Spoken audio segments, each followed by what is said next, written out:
Olha só, estudos revelam que as doses de reforço com vacinas bivalentes contra a Covid-19 aumentam a imunização tanto contra o novo coronavírus, o primeiro que surgiu, como contra a variante Omicron, que é predominante no atual cenário epidemiológico. Tanto que a Anvisa, a Agência Nacional de Vigilância Sanitária, desde 22 de novembro do ano passado, que autoriza as formulações bivalentes da vacina Pfizer-BioNTech.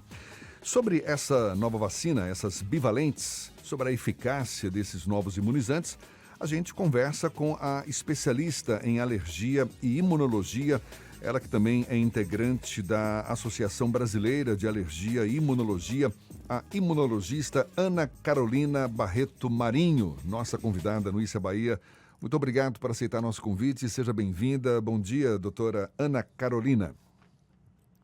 Olá, muito bom dia, Jefferson, Laís, todos os nossos ouvintes aí nessa manhã. Muito obrigada por estar aqui para esclarecer um pouquinho, né, informar aí nosso ouvinte sobre as questões das vacinas contra a Covid. Ah, que bom. Olha, a gente está falando de uma vacina nova, não é? Essa bivalente. E mesmo com estudos que já comprovam a eficácia do imunizante, doutora Ana, o que mais a gente pode falar sobre essa vacina do ponto de vista, por exemplo, de reações adversas? Tem sido verificado também algum tipo de reação ou é também reação que se assemelha àquelas provocadas pela primeira geração das vacinas e que na maioria das vezes eram reações leves, de curta duração, não? Exatamente. Então, embora estejamos falando de uma variação aí da vacina de Covid, que é a vacina da Pfizer que a gente tem aí para a maioria da população, então essa vacina bivalente, o que ela traz de diferente é um pedacinho a mais aí de proteção para a variante Ômicron. E aí o nome bivalente vem disso, né? Protege contra a cepa original, que é o principal para a nossa proteção, e foi acrescentado aí um pedacinho das cepas da Omicron BA1, 4 e 5. Mas a estrutura da vacina não mudou, a composição da vacina não mudou. Então, os efeitos colaterais, os eventos adversos, a questão da segurança, foi muito semelhante ao que a gente já tinha previamente. Então, não tem nenhum sinal de alerta em relação à vacina bivalente. Então, até hoje no Brasil, a gente está aí com quase 4 milhões de pessoas que já receberam a vacina bivalente e nenhum sinal de segurança foi reportado. Então, isso nos deixa mais tranquilos para seguir aí a vacinação.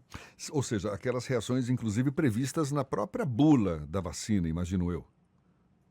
Exatamente, né? E as vacinas que os pais estavam muito acostumados, as reações que os pais estavam muito acostumados, que é dor no local da injeção, a pessoa pode ficar um dia aí um pouco com algum mal-estar, eventualmente pode ter uma febre baixa, mas que isso vai passar rapidamente aí em menos de 48 horas, 24 horas. Então não tem nada diferente do que a gente já estava acostumado com outras vacinas, e as coisas estão previstas aí na bula. Então, acho que isso nos traz tranquilidade aí em relação à questão da segurança da vacina. Mas há possibilidade de reações mais preocupantes, por exemplo, porque inclusive no início da vacinação, ainda com as vacinas da primeira geração, houve relatos, não, de falta de ar, dores no peito, não é? Isso já foi também detectado nesse momento agora?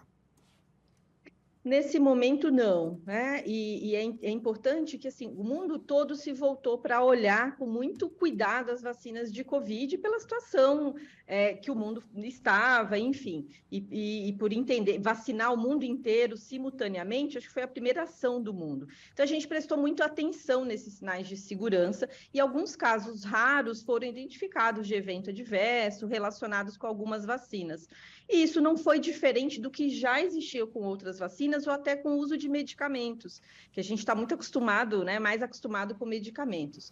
Então, até esse momento, em relação às vacinas bivalentes, tanto esses milhões de doses que já foram aplicadas no Brasil, mas também milhões de doses que foram aplicadas em outros países, nenhum sinal de segurança em relação à miocardite, a evento neurológico, a pericardite, tromboses, que foi o que se comentou muito no passado em relação às vacinas iniciais para a Covid. Nesse momento, não tem nada assim que chama a atenção da gente como sendo um fato, algo real que tenha acontecido acontecido. É importante alertar aí os nossos ouvintes que existe geralmente uma coincidência temporal. Então, a pessoa tem hipertensão, diabetes, tem 70 anos, já teve infarto, ela toma a vacina e, eventualmente, daqui a 10 dias, 15 dias, ela vai ter um aumento de pressão ou tem um AVC. Então, essa coincidência temporal, né, o fato de ter tomado a vacina e depois ter acontecido algo, isso não quer dizer que foi da vacina. Muitas vezes, a maioria das vezes, a pessoa já tinha um fator de risco importante para ter aquela doença, principalmente doença cardiovascular, que infelizmente é muito prevalente hoje no mundo. Doutora Ana Carolina, bom dia, que está falando o Ernesto. Doutora, no início da pandemia havia uma ansiedade muito grande para se chegar a uma vacina, depois se descobre a vacina, nós brasileiros ficamos uma ansiedade muito grande para que o governo brasileiro comprasse e distribuísse as vacinas, etc.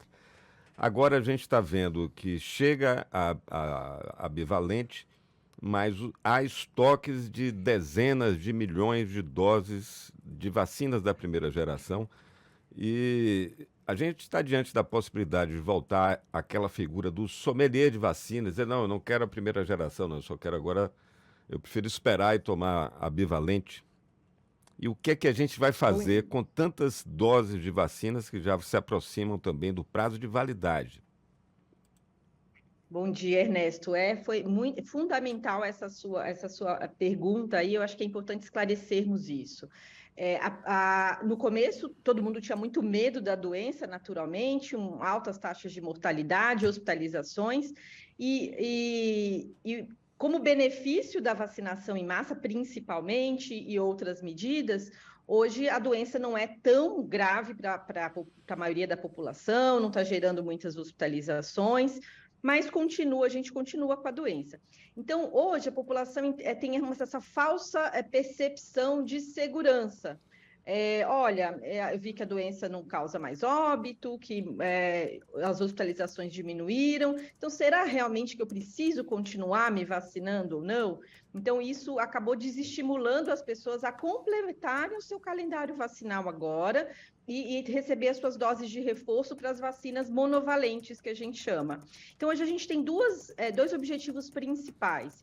E eu acho que o primeiro é garantir que as pessoas que não completaram os seus esquemas ou não se vacinaram, recebam, né, procurem unidade de saúde para fazer as doses de vacinas monovalentes. Que, embora a pandemia esteja mais controlada e, felizmente, por iniciativa e de todos, né, por uma colaboração de todos, a gente consegue estar numa posição mais confortável, mas a gente ainda não sabe se virão outras variantes, se elas serão mais graves, a gente ainda está no momento incerto. Então, o que sabemos hoje é que as doses de reforço com a vacina monovalente, elas continuam protegendo para as formas graves. E aí veio a questão da bivalente. Então, nossa, a bivalente vai salvar todo mundo e a gente não vai ter infecção, porque a bivalente tem um pouco mais de proteção em relação a Ômicron. Não é bem assim.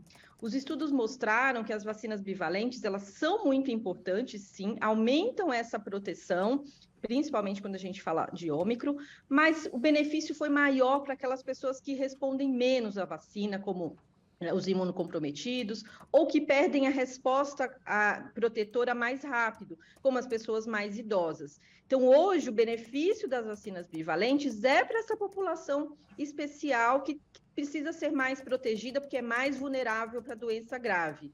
Então, a gente precisa manter aí essa questão.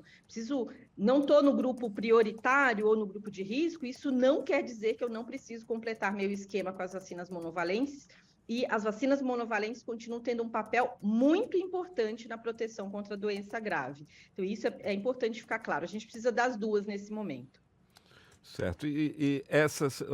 O professor Miguel de Nicoleles, numa certa altura, ele chegou a dizer que o Brasil deveria doar essas vacinas antes que chegassem ao prazo de validade, né? Porque havia uma dificuldade, até o próprio governo não estimulava a vacinação, muito pelo contrário.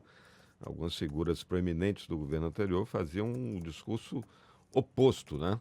Nós estamos diante de um problema agora, e como é que a Associação Brasileira de Imunologia vê esse fato? São milhões de doses de vacinas que a gente está perdendo, tem, por exemplo, países que têm ainda uma cobertura vacinal ainda muito baixa, Ainda tem muita gente adoecendo e morrendo nessas vacinas. Eu estou vendo aqui uma outra matéria que de medicamentos raros foram incinerados pelo menos 13 milhões e 500 mil reais.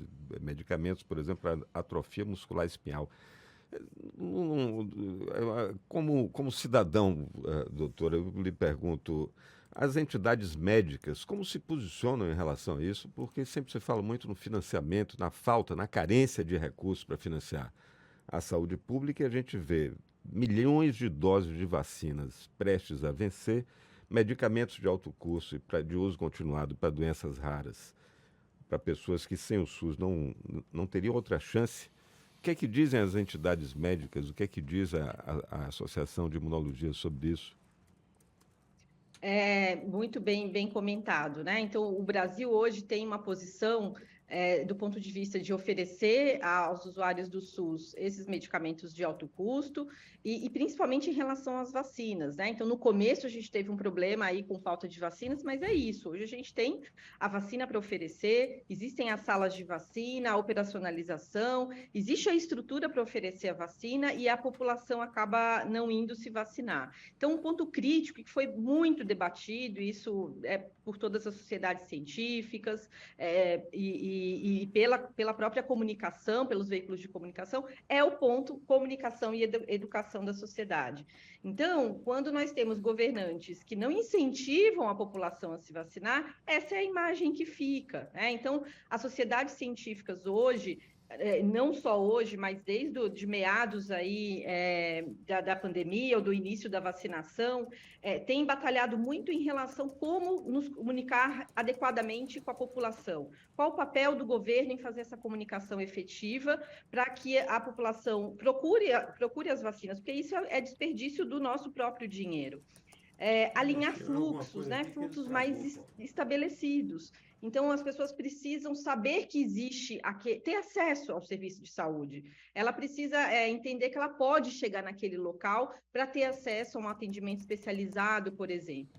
Então, essa organização da rede de saúde, que vai desde os dos centros especializados, quem vai deter aí esses medicamentos, por exemplo, de alto custo para doenças raras, isso tem que estar muito bem conectado com a ponta, com as unidades básicas de saúde, para que o cidadão saiba que ele tem direito a essas medicações e tem acesso. Então, hoje, um ponto crítico em relação, principalmente, a essa quantidade de vacinas aí, de doses de vacinas que vão vencer, tem a ver realmente com a comunicação com a população, porque, né, para incentivar que essas pessoas se vacinem, e isso acabou não acontecendo de maneira efetiva, e essa articulação com outros países também, né? Existem fluxos para doação.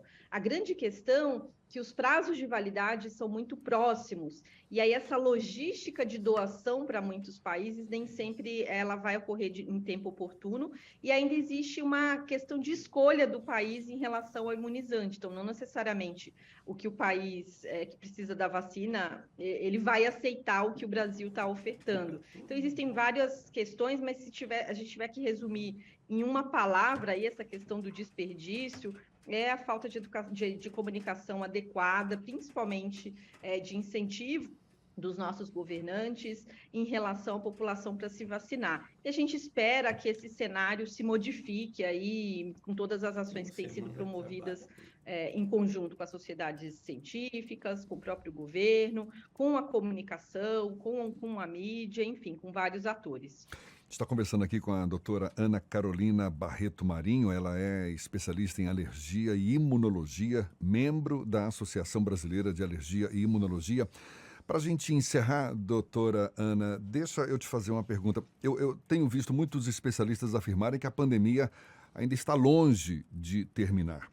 Inclusive, saiu no início do ano um estudo da Universidade de Pequim, afirmando que a China pode ter 900 milhões de pessoas contaminadas pelo coronavírus, que novas ondas ainda estão por surgir no planeta, mesmo com a grande maioria da população, aparentemente, né, vivendo sua vida normal, já vacinada e tudo mais. Mas é essa mesmo a nossa realidade? De fato, a pandemia ainda está longe de terminar? E por quê?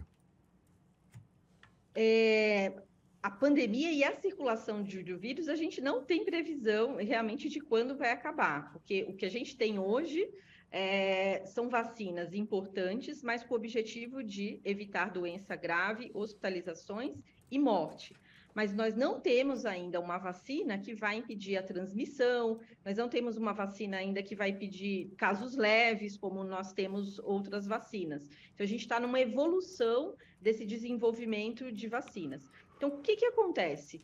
Ok, a vacina vai ter o seu papel importante agora de evitar aquele caos que nós vivemos lá em 2020, começo de 2021, com um drama muito grande para o mundo inteiro em relação à mortalidade. Esse é o papel das vacinas atualmente disponíveis. Mas nós não estamos impedindo, na verdade, a transmissão ainda, nem a disseminação de casos leves. E isso vai depender muito se nos próximos meses nós teremos o surgimento de alguma variante. Depende de um esforço muito grande dos países para atingir essa cobertura vacinal a mais de 80%, que isso diminuiria a circulação do vírus. Então, por isso o apelo à população que, embora nós estejamos numa posição mais confortável, voltamos para o nosso dia a dia, para o nosso trabalho, para as nossas atividades sociais, mas a guerra ainda não está ganha contra o coronavírus, então é importante estabelecer aí essas metas de coberturas vacinais. E isso tudo por causa da característica do vírus, né? Vírus respiratórios têm esse comportamento e é difícil combater e erradicar completamente.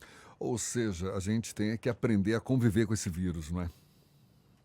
Exatamente, né? Então a etiqueta respiratória, estou resfriado, vou colocar uma máscara para ir para circular. Então acho que tem algumas lições aprendidas aí, né? A questão da higiene das mãos. Então tem algumas coisas que a gente precisa fazer a nossa lição de casa, tanto essas questões de controle pessoal mesmo, de higiene, mas manter nosso calendário de vacinação aí em dia para que a gente contribua então para esse controle e esse convívio, na verdade, infelizmente, com o vírus por muito tempo.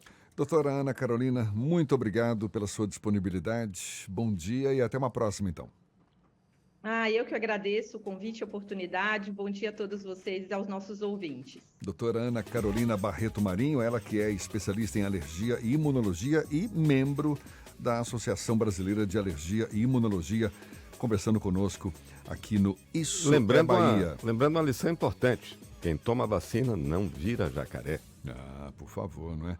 Olha, esse papo vai estar disponível logo mais nos nossos canais, no YouTube, Spotify, iTunes, Deezer, também no Instagram. Vá lá, se você ficou com alguma dúvida, quer saber um pouco mais sobre as vacinas bivalentes. Todo esse papo vai estar disponível logo mais para vocês. Agora, 7 minutos para as 8 na tarde, FM.